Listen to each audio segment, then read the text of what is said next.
Have you felt the pull, the stirring deep inside you?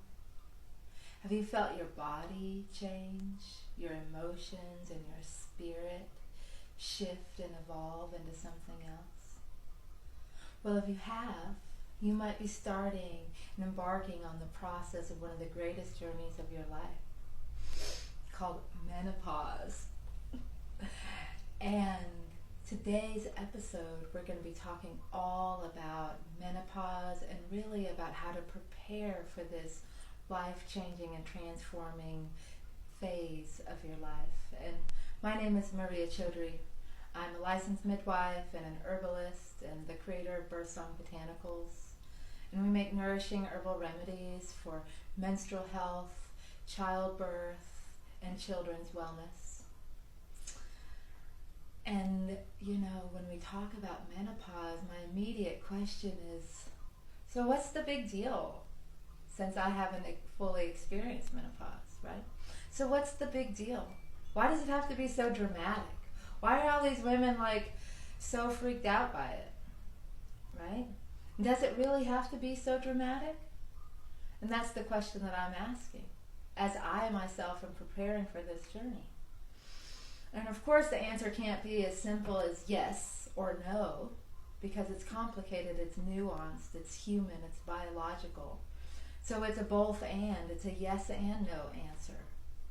So first of all, yes, menopause has to be intense and it has to be dramatic because it's an initiation into your wisdom years. And most of the time when you use the word initiation, along with that word initiation comes intensity, right?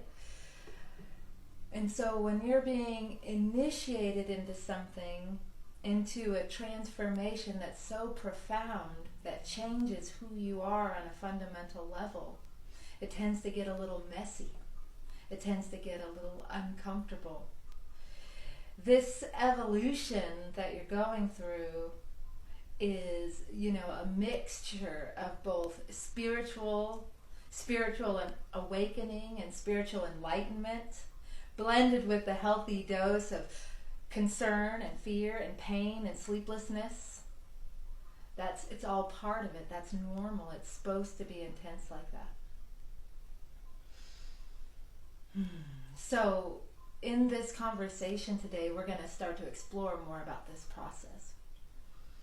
And another thing, that's why I want to say yes, that we should take menopause really sincerely and why it can be really dramatic, is not so much about the process of menopause, but what happens after menopause. Is that it's true that women that are postmenopausal, they're more vulnerable, they're more susceptible to illnesses and diseases that can be life-threatening.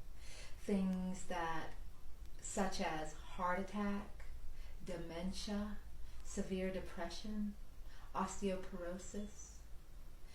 And so as we're preparing ourselves now, some of us are in menopause and some of us are just starting this transformation. Now more than ever, we need to be simultaneously proactive in our health and take a step back and trust and allow the process to unfold, because this process can unfold over years and years, even decades of our life.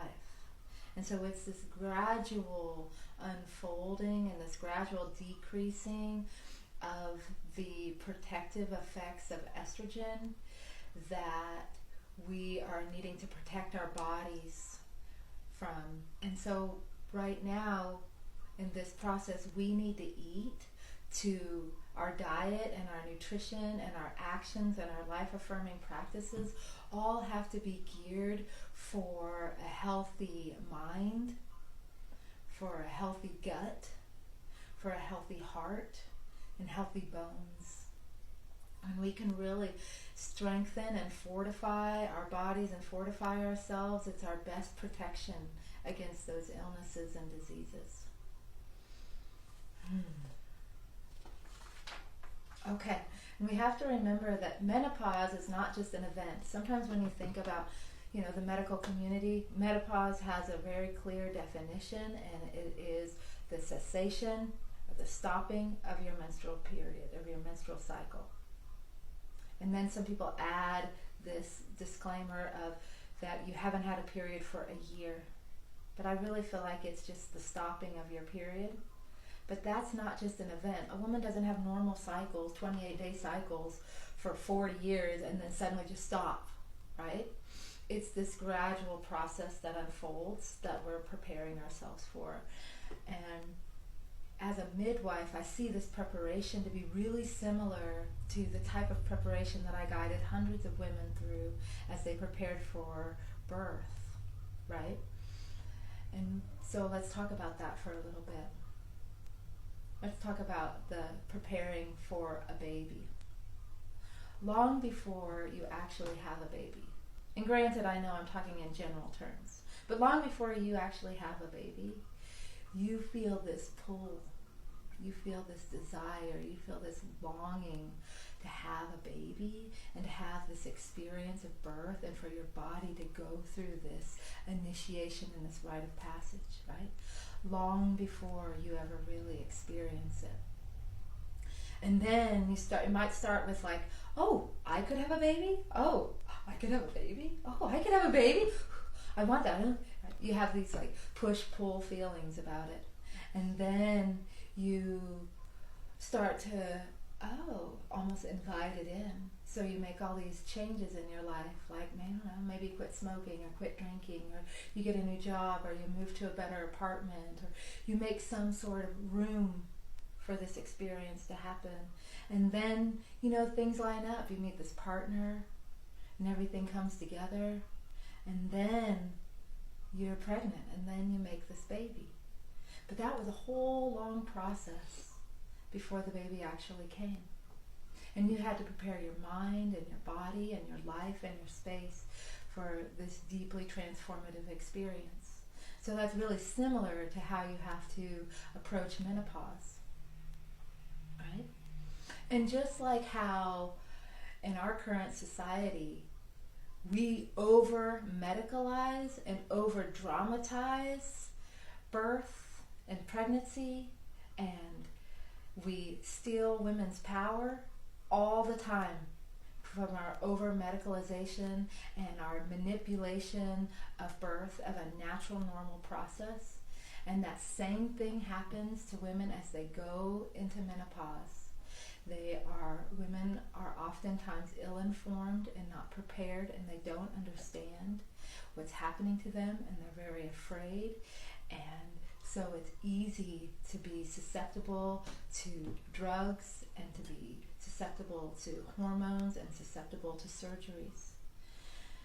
So this conversation today is to help us give and understand, to have realistic expectations of this normal physiological process that's happening in our bodies as we make this transition and as we make this transformation. Because when you know what's happening, you can understand and you can equip yourself and you can make changes in your life, and you will be able to improve your satisfaction in your overall life experience, and you'll be able to improve just the basic fundamentals of having a healthy and vibrant life, one that feels good to live in, right? Another part of this conversation, as I want to remind you, is working with herbs.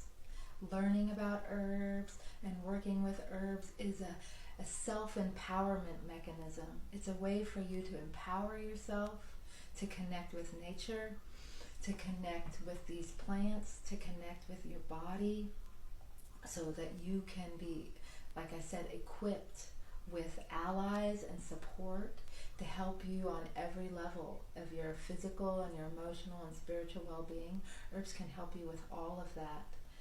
And it's just that I want to talk about so many analogies to this transformation of going from your fertile state, right? You're going from, in pregnancy and in birth, you're able to be fertile and produce an offspring.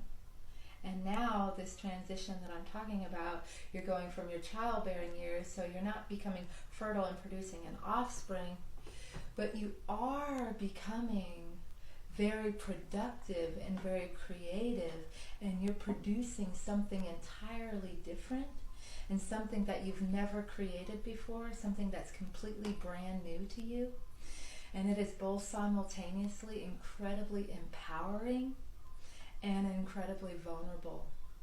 And botanicals really can be an ally to help support you as you go through this transformation.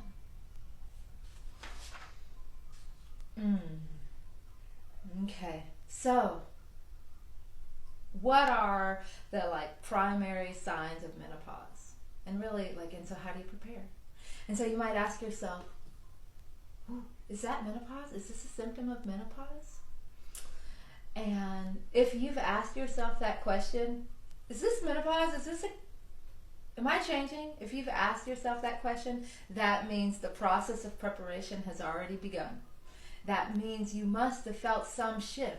You must have felt some shift either in your body, meaning your mood might have become more dramatic or erratic, or your menstrual cycle might have changed in some ways, like maybe it became, instead of every 28 days, it's longer and you might have missed a month or two. Or it used to be long and now it's every 28 days or 24, 26 days. Or your period changed out, you're start to bleed really heavy, it's called menstrual flooding. Or maybe you start to have really scant periods, really, really light periods. Or maybe you're feeling a change in your sleep patterns, in your body, in your urinary patterns, like with incontinence, or maybe with vaginal dryness. Some physical shift happened. Or it happened because you changed your career. You changed your identity. You changed how you relate to the world.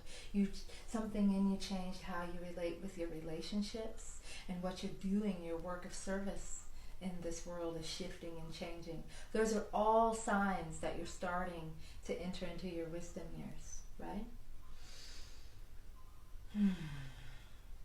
And so the short answer is this menopause? And you ask yourself that question, then the answer is yes, you've started, and yes, this is a symptom. So that's the short answer. I'm looking at my notes right here because I'm going to repeat something that I said, that this is a process, and hindsight is 2020. You do this in birth a lot too. How a woman has a lot of signs and symptoms, and you're like, well, you could be going into labor. You could go into labor tonight and have your baby by morning, or you could be pregnant at your next appointment next week, and you could still be pregnant. I don't know. We'll see. Right? And so it's this process that you have to allow to unfold, and yet you're very proactive and you're taking active steps. In birth, we use this saying a lot, that you balance effort with surrender. And so that's the same sort of mantra that you're going to use as you're going through this transformation. You're going to balance your effort with surrender.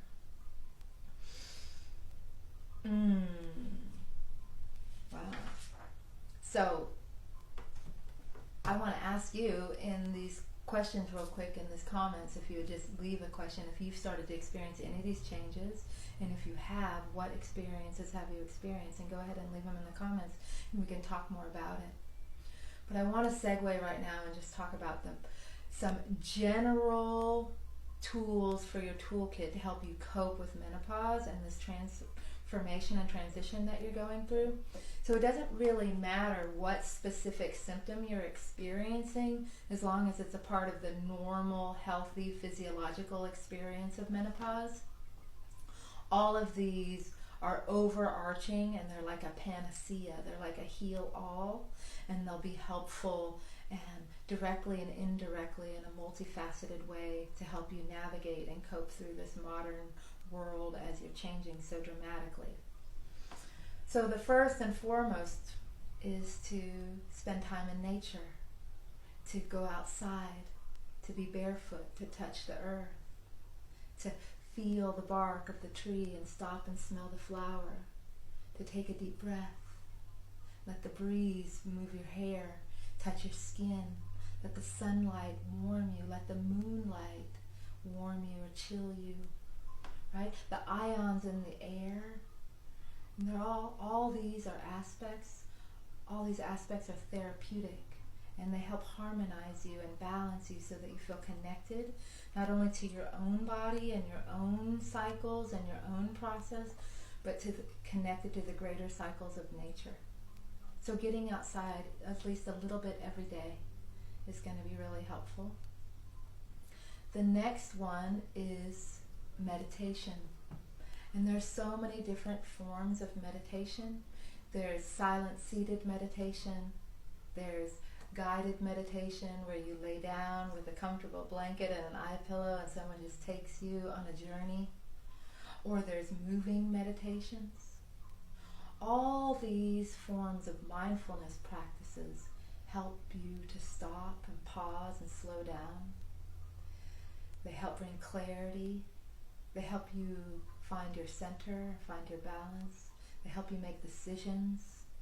They help you so that you can just process what you're going through in a safe way. So meditation, there are so many different forms. You can easily incorporate a few minutes each day, even if you're just anchoring and following your breath or connecting to your senses. Those are profound and simple practices that cannot be understated. And speaking of moving meditations, my favorite form of moving meditation is Qigong.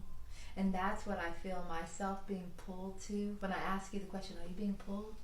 That's what I'm being pulled to, is to Qigong practice. And Qigong, there's so many different forms of Qigong, and there's so many different teachers and types.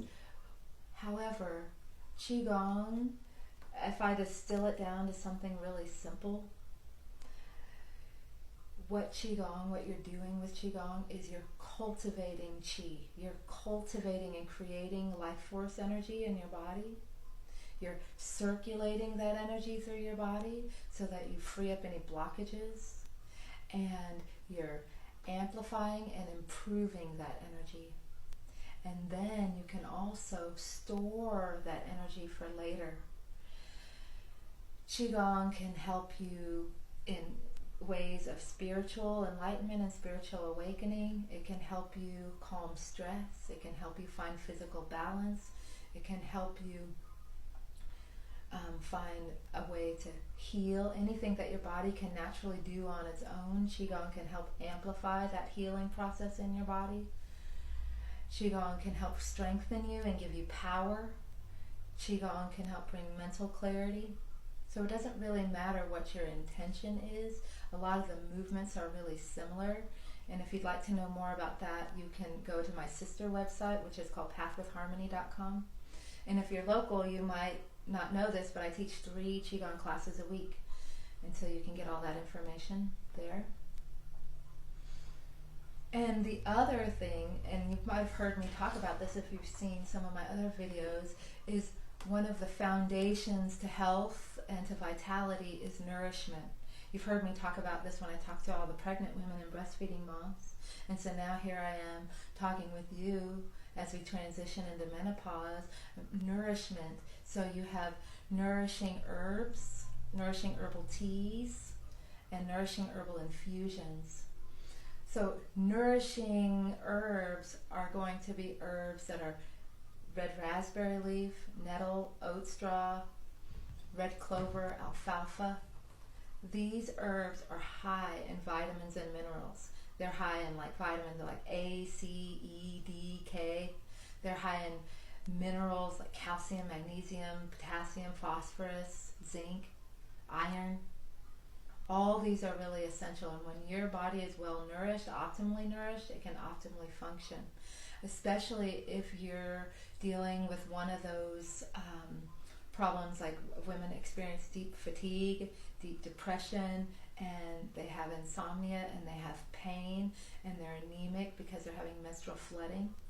All of those herbs that I just mentioned are really potent allies for you at this time.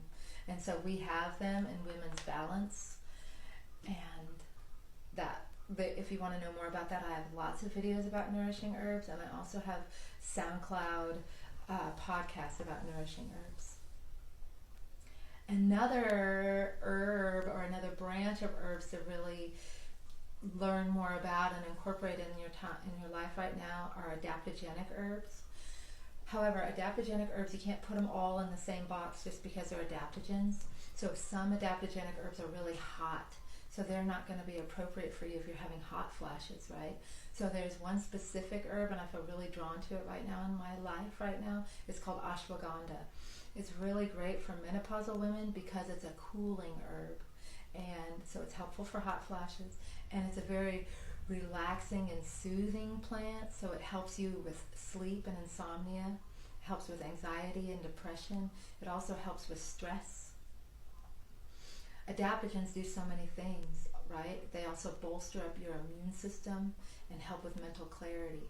So ashwagandha is truly an ally and a friend for you right now, and it's blended with those nourishing herbs in women's balance.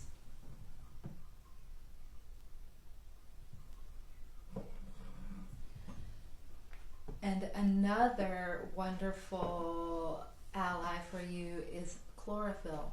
And all my pregnant friends, they know about chlorophyll, and I'm so excited that we have chlorophyll. I'm going to show you chlorophyll really quickly. See, it's super dark green, right? It can stain. And then you put the chlorophyll in the water, and it makes this really, I don't think you'll be able to see it on the camera because it's so far away, but it makes this really beautiful fractile pattern, and then swirling pattern. And the chlorophyll is also blended, there's a slight bit of peppermint to it, and so the peppermint is going to be really cooling. So if you're having hot flashes, it's going to be really cooling. But if you're new to chlorophyll, chlorophyll oxygenates your blood and helps it become rich with nutrients, specifically iron. So anytime you can oxygenate your blood, think about blood. Blood carries oxygen and nutrients, and it carries chi throughout your entire body, and chlorophyll helps amplify its ability to do that. So think of a plant that's thirsty and not in the right conditions, but then you put it in the light and you give it a drink, and then the plant kind of perks up. That's what chlorophyll does for you. It helps perk you up. So if those same lists of depression, fatigue, anemia, flooding, chlorophyll's for you. The other thing I do want to say, if you're dealing with sleep issues, don't drink chlorophyll right before bed. It's not a stimulant, but it might keep you up a little bit.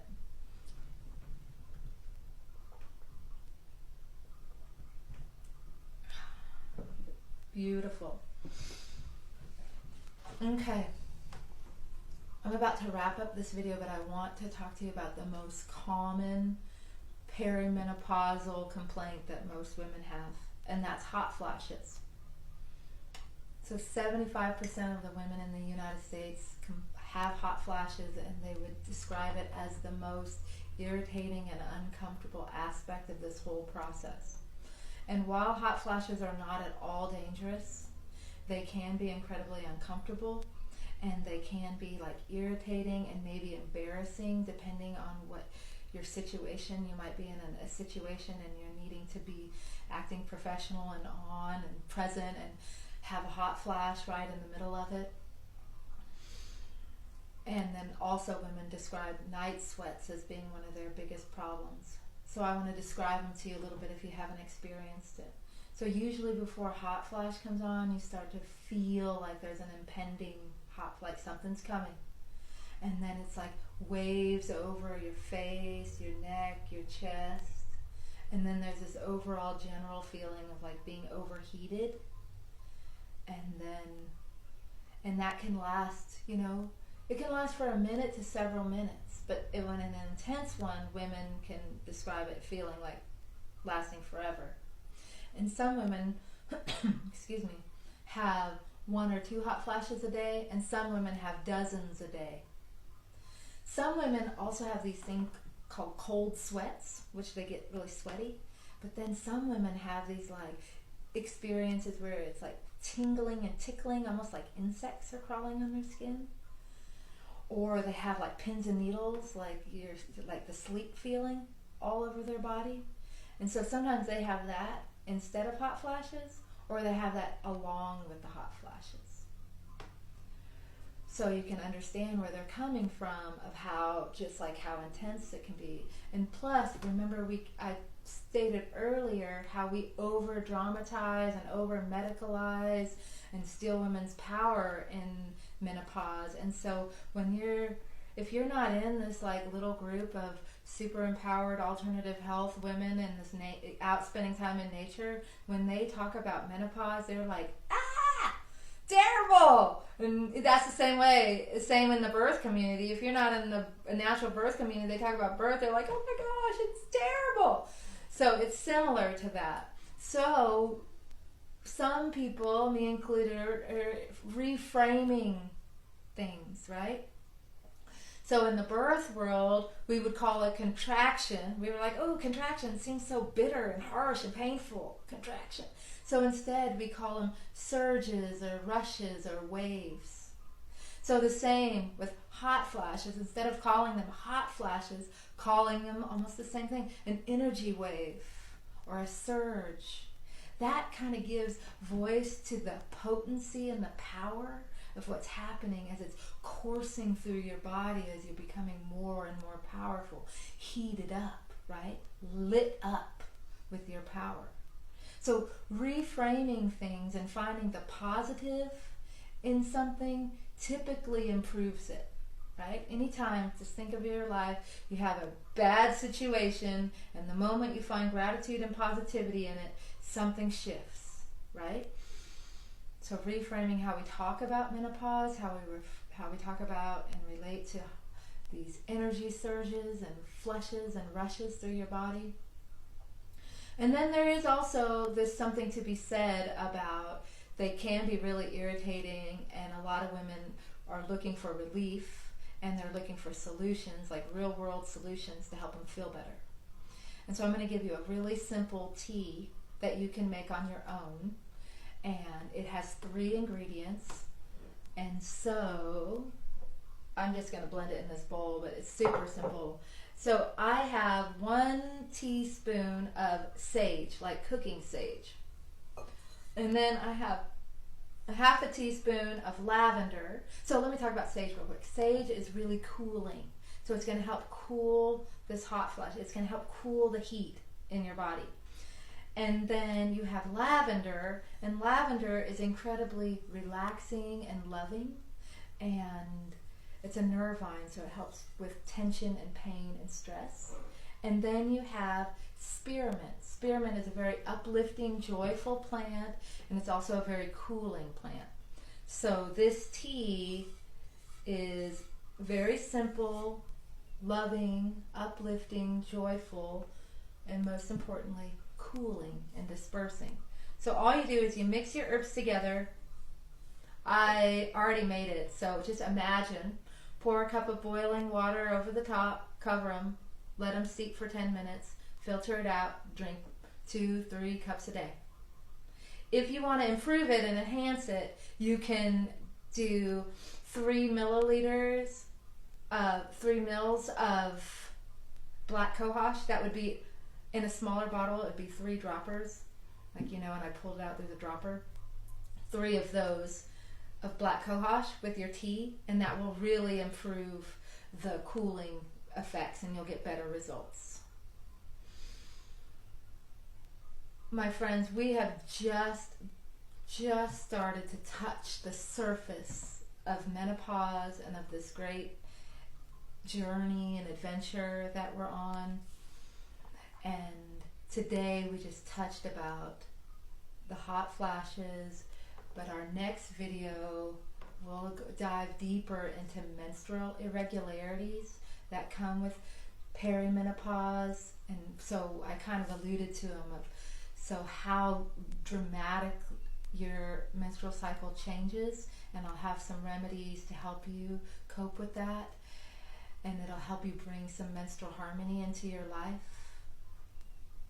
And if you like this video, please push like and subscribe and click the bell. Share this with your friends. And let's work on bringing the positive and reframing things even in the midst of being lost and feeling overwhelmed and uncomfortable. Because not only does it help you in the moment, it helps all the women around you. When one of us claims our power and starts to find healing and find our way, it makes way for the rest of us. And that's how we can all support each other. If you're watching this anywhere other than our website, go there to birthsongbotanicals.com. You'll see our products, you'll see all of our videos, our podcasts, and blogs. And until next time, my friends, drink deep and always walk in beauty.